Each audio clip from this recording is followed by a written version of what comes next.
ஆமாம் ஆமாம் லோக்கலாக மாற்றிட்டீங்களா? Okay.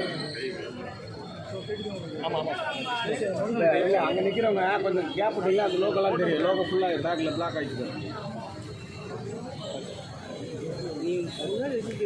Okay sir okay okay okay வாடா நான் தான் வாடாண்ணா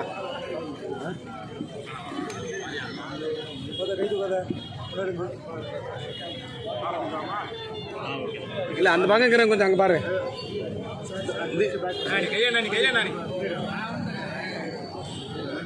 இப்படி வந்துடா கொஞ்சம் வெளிச்சோட அந்த லைட்டிங்க. ஓகே. லைட்டு சுத்தமாக தெரியுமா?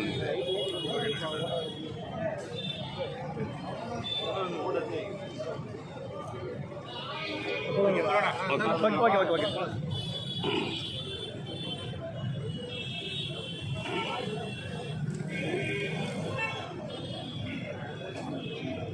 மோடி அவர்களுடைய அரசாங்கம்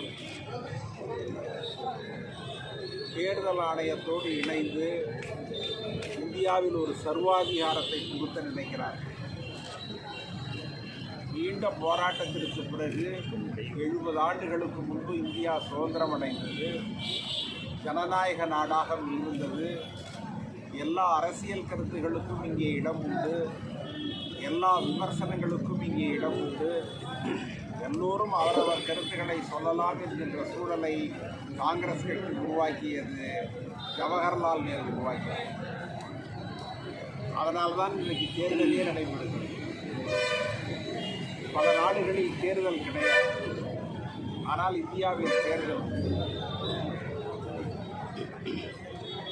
அந்த நிலையை மாற்றுவதற்கு ஆர்எஸ்எஸும் மோடியும் முயற்சிக்கிறார்கள். அதற்கு தேர்தல் ஆணையத்தை பகடைக்காயாக பயன்படுத்தும்.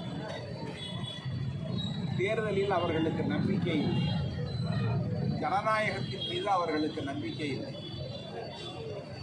நாங்கள் பலமுறை சொல்லியிருக்கிறோம். ஆனால் இந்த முறைதான் அவர்கள் கையும் களவுமாக மாட்டியிருக்கிறார்கள்.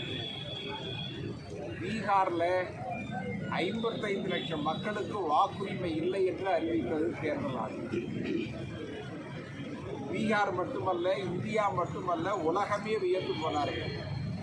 1000 பேர் இல்லை, 5000 பேர் இல்லை, 5 லட்சம் பேர் இல்லை, 55 லட்சம் பேருக்கு தேர்தலில் வாக்களிக்கிற உரிமை இல்லை ஒரு மாநிலத்தில். ஆனால் சென்ற தேர்தலில் அவர்கள் வாக்களித்தார்கள். அவர்களுக்கு ஒரு முகவரி பீகாரில் இருக்கு.